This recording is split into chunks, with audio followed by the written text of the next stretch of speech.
retrouver Tapé Goubera pour commenter cette sortie du président Vladimir Poutine, entre autres, stabilité stratégique, effectivement, pour parler de cette ordre ou paix mondiale, certainement. Et il le dit également, nous sommes ouverts au dialogue pour un règlement de la situation du côté de l'Ukraine, même s'il précise également que la Russie se battra toujours pour ses intérêts. Tapé Goubera pour cette sortie. Oui, merci. Il y a une phrase dont vous avez fait cas tout à l'heure où le président Vladimir Poutine a dit que nous sommes prêts, nous avons toujours privilégié le dialogue. Oui. Ce n'est pas faux, c'est une réalité, c'est un élément factuel. Rappelez-vous, après Maïden, il y a eu Minsk 1, Minsk 2, même Minsk 2 où, parce que Minsk 1, la Russie était là, mais oui. Minsk 2 où la France et l'Allemagne se sont portés garant, ces deux pays-là, pour qu'il y ait un règlement pacifique de la situation dans ce qu'on appelait le Donbass. Je rappelle à toute fin utile pour que les gens comprennent. L'Ukraine étant une entité, à l'époque, depuis 1991, est devenue une entité depuis 1991, et vous avez eu le coup d'État qui a eu lieu en 2014, où il y avait un président, puisqu'on parle de démocratiquement élu, oui. Voilà. Et ce président à qui l'Union européenne a fait une proposition, et c'est à cette proposition, la Russie en a fait une qui est plus intéressante, puisque le pipeline passe par l'Ukraine. Donc la Russie a fait, puisque c'est comme un produit, si vous avez un produit, si quelqu'un le vend, un peut faire une offre, l'autre fait une deuxième offre. Donc la Russie a dit, bon, nous, non seulement on va vous donner plus d'argent que pour l'Union européenne, mais en plus, comme ça passe chez vous, on va augmenter même, bon, j'ai caricature, on va augmenter la quantité de gaz et de pétrole qui passe chez vous. Ensuite, vous allez vous payer moins cher. Le monsieur, il a regardé, en tenant compte des intérêts de son pays, il a choisi, il a donc refusé l'offre de l'Europe et il a donc décidé alors de se pencher vers celui de la Russie. Voilà comment est arrivé le coup d'État. Qui a été décidé qu'il fallait l'enlever et les éléments sont là. Donc, après le coup d'État de Maïden, automatiquement, d'abord, il a été taxé de pro-russe. Oui. Et donc, la Russie devenait, c'est-à-dire que tout ce qui était propre à la Russie, ça devient maintenant quelque chose qu'il fallait combattre.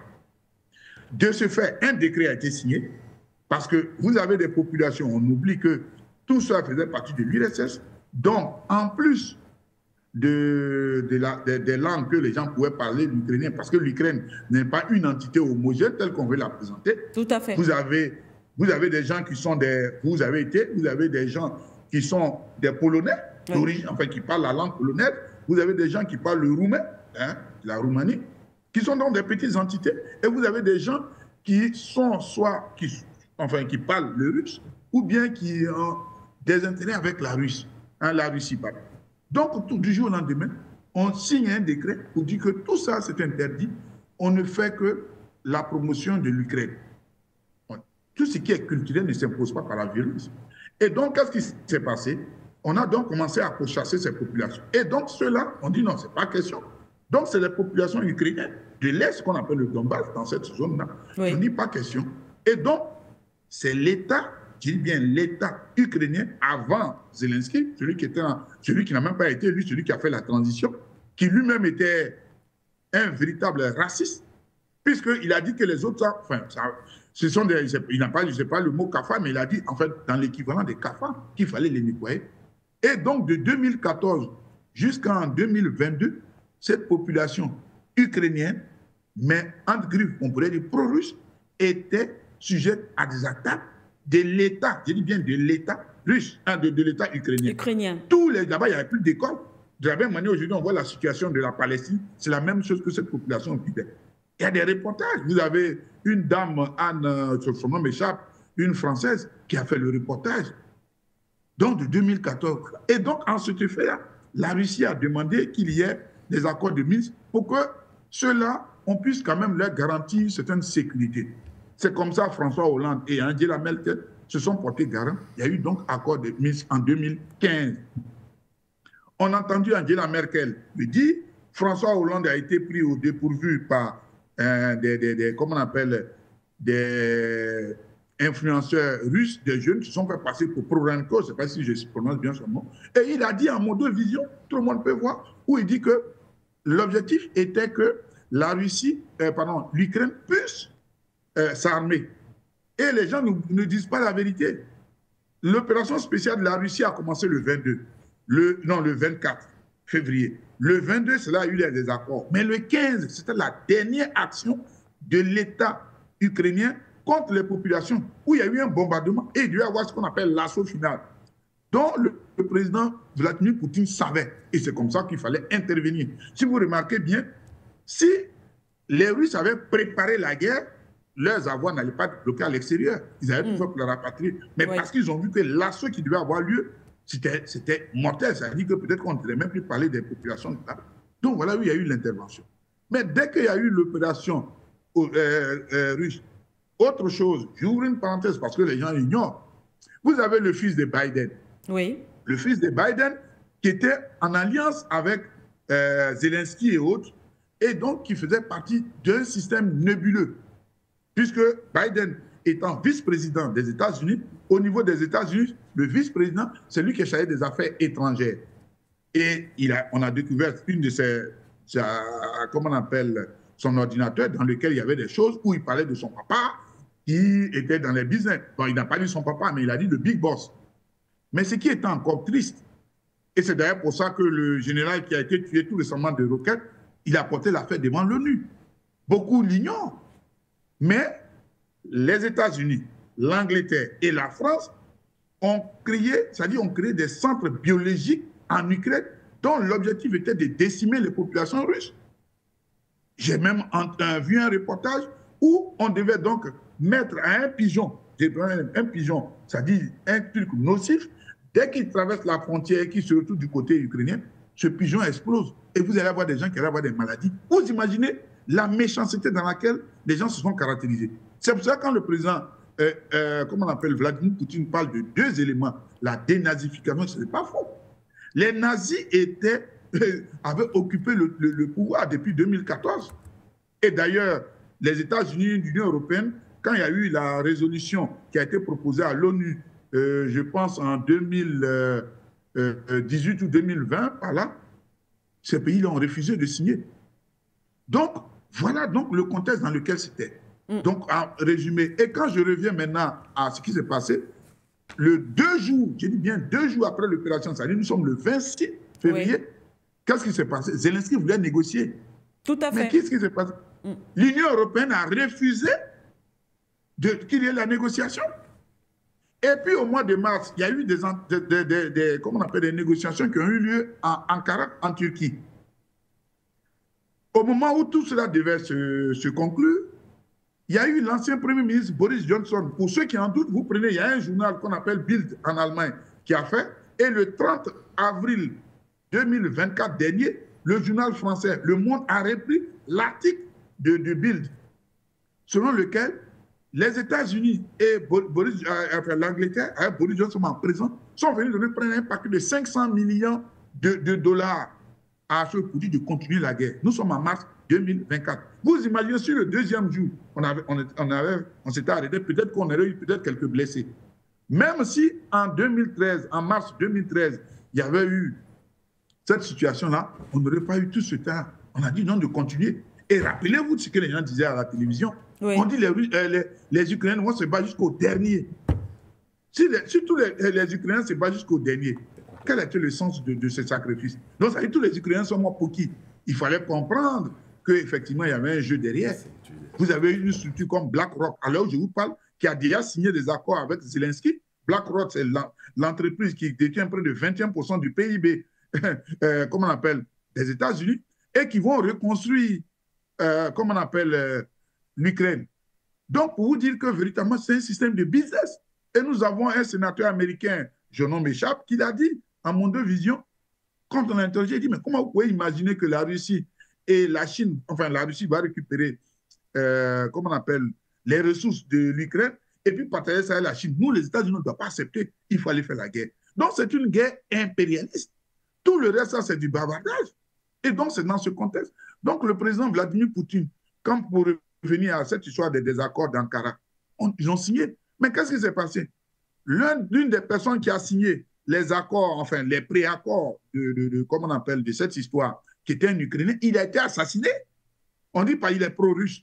Donc tout ça a été mis aux oubliettes. Et M. Zelensky lui-même a pris un décret pour dire que tant que Poutine est au pouvoir, il ne signe pas. Vous imaginez? Voilà donc le contexte dans lequel on est, parce qu'il fallait l'encourager. Et c'est d'ailleurs pour ça que Zelensky les en veut, parce que vous m'avez poussé à la faute, on doit aller jusqu'au bout. Maintenant, les gens veulent reculer. Donc, le président Poutine est dans une démonstration, une logique. Pour ceux qui en doutent, je vais tout à l'heure vous montrer le livre. Lisez Jacques Baud, son livre sur l'Ukraine. Vous allez comprendre. Par Jacques Baud, il est suisse. Il a fait partie de l'OTAN. Il connaît bien l'élément. Et tout ce qu'il avait dit, parce qu'il était un membre des services secrets à l'époque de l'OTAN, tout ça, ça se vérifie. Et dans le livre, vous avez des détails que vous ne pouvez même pas imaginer. Donc, ici, quand le président Poutine dit, il y a longtemps, il est dans une logique de dialogue. Maintenant, ce que les gens doivent savoir, c'est qu'il y a eu des soldats qui sont morts, des Russes qui sont morts. Donc, il ne faut pas dire que du jour au lendemain, on va venir s'asseoir, bon, il faut rétrocéder. Non. Depuis le 22, la région du Donbass, une partie, enfin, ceux qui vont conquérir, reviennent de facto à la Russie. Et quand il dit que c'est une question de sécurité, ce n'est pas faux. Rappelez-vous en 1962, pour ceux qui se souviennent de ce qu'on appelle la baie des cochons. À l'époque, quand le président cubain avait signé un accord avec l'URSS Nikita Khrouchtchev, donc Nikita Khrouchtchev, Cuba, c'est une île, l'URSS avait installé des missiles à Cuba. Mais ça a failli créer, entre griffes, la Troisième Guerre mondiale. On parle aujourd'hui de Kennedy. De Kennedy, ce n'était pas un enfant de cœur. Et n'eût été la sagesse de Nikita Khrouchtchev, on serait allé à une guerre très, très, très meurtrière. C'est-à-dire, les États-Unis ne sont pas d'accord pour qu'on installe des missiles dans leurs narines, mais eux, ils sont d'accord pour installer, excusez-moi, des missiles dans les yeux des autres. Et là, la Russie n'est pas prête à accepter. Et je suis totalement d'accord avec eux. Parce qu'on dit ne fais pas à autrui ce que tu ne veux pas qu'on te fie. Voilà donc le contexte dans lequel on est. Et aujourd'hui, il y a eu des morts. Il y a eu ce qu'on a vu. Et l'une des grosses bêtises, c'est cette histoire d'opération de course qui a été, en tout cas, qui a été une opération très intéressante pour le président Vladimir Poutine. C'est vrai, il y a eu des morts, mais qu'est-ce qui s'est passé? Ça a légitimé leur action et ça fait qu'aujourd'hui, pratiquement tout le Donbass a été récupéré. Et on ne parlera même plus de la Crimée. Voilà donc le contexte dans lequel on est. Et pour ceux qui rêvent, je lis bien pour ceux qui rêvent, pensant que M. Trump est venu, il va tordre le bras de choses, il se trompe. Aujourd'hui, l'armée la plus puissante, c'est la Russie. Le président Poutine a dit, il dit, donnez-moi un élément, et puis je vais le bombarder en quelques secondes. Il a fait l'opération, enfin, ils ont fait la tentative avec ce qui s'est passé, 100 mètres de missiles au bout de, enfin, 100 mètres de balles, en fait, comme on peut dire, moi je ne suis pas un technicien, mais qui a simplement créé un cratère. Aujourd'hui, la Russie a une économie de guerre. C'est d'ailleurs pour ça que sur le plan économique, bon, c'est vrai, ils sont plus en avant que tout le reste, mais ils sont dans une économie de guerre. Un. Deuxièmement, les gens sont sur le terrain. Donc, aucun pays, je dis bien aucun pays sur la Terre ne peut battre la Russie. Les États-Unis même le savent, parce qu'il y a des éléments, des armes que la Russie a, dont les États-Unis ignorent la force. Et il y a d'autres même qu'ils ont qui ne veulent pas montrer. Donc, vous dire que, et puis d'ailleurs, c'est le pays le plus, c'est comme on appelle, c'est un continent. Donc, Trump qui vient, lui, c'est un businessman. Lui, d'ailleurs, rappelez-vous, quand il a fait ces 4 dernières années, il avait attaqué qui? Il a attaqué 2 pays. Mais tout, le premier, c'est la Chine. Parce que lui, c'est l'élément économique qui l'intéresse. Et comme il est renfermé sur lui, d'ailleurs, il a imposé des mesures à l'Union européenne. Donc, lui, c'est la Chine qui l'intéresse, ce n'est pas la Russie. Parce que si on fait la guerre et que tout le monde meurt, ça ne sert à rien d'avoir l'argent. Lui, c'est un businessman. Non, ce qui va se passer.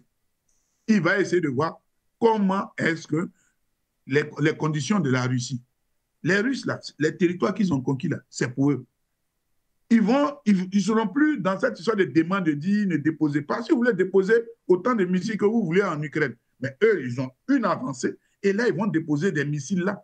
Donc, vous voyez que je crois qu'ils doivent avoir peut-être, si ma mémoire ne faille pas, près de 60 kilomètres au moins qu'ils ont conquis. Donc, ça veut dire que c'est un avantage, peut-être même plus, qu'ils ont comme un avantage. Et puis, vous allez voir, effectivement, aujourd'hui, c'est un pays qui est prospère, qui a une économie qui est prospère, contrairement aux autres pays qui parlent. Et la Russie n'a pas de crédit. La Russie ne doit à aucun pays. Les États-Unis, c'est le pays le plus endetté par rapport à leur situation de la monnaie qu'ils ont imposée. L'Union européenne n'en parle pas. La France, qui a M. Macron, qui a la grande gueule, la France a plus de 3 000 milliards de dettes. Je pense que quand le docteur Yamti Bassera, lui qui est économiste, il va nous donner davantage. Donc, pour vous dire que le président Poutine est dans sa posture depuis le début jusqu'à maintenant. Il n'a pas changé. Il est dans le dialogue. Mais ce sont les autres qui sont belliqueux. Et là, cette administration de Obama, comment on appelle Biden, parce que c'est Obama qui a géré tout le truc. Parce que contrairement aux visées, puisque nous, Afro-Africains nègres, quand Obama est venu, on était contents. Pas parce qu'il allait venir défendre les intérêts d'Afrique, mais au moins un des préjugés qui a toujours été lancé, c'est de faire croire que nous, Africains, où on est fort, c'est dans la danse, dans les trucs, etc. Au moins, on a vu un jeune qui portait le sang d'un nègre. Son papa était kenyan et nous, ça nous a réjouis. Mais Barack Obama était l'un des plus grands assassins comment on appelle, de la présidence des États-Unis. Lui, il le faisait en sorte. Il suffit simplement, excusez-moi de le dire, d'identifier le fait que vous, Madame Siké, vous êtes terroriste. On ne va même pas savoir si vous êtes avec des enfants, pas, etc. On va lancer, on va utiliser des drones pour tuer tout le monde chez vous. Ça, Obama, ça, c'est ce qu'il a fait. D'accord.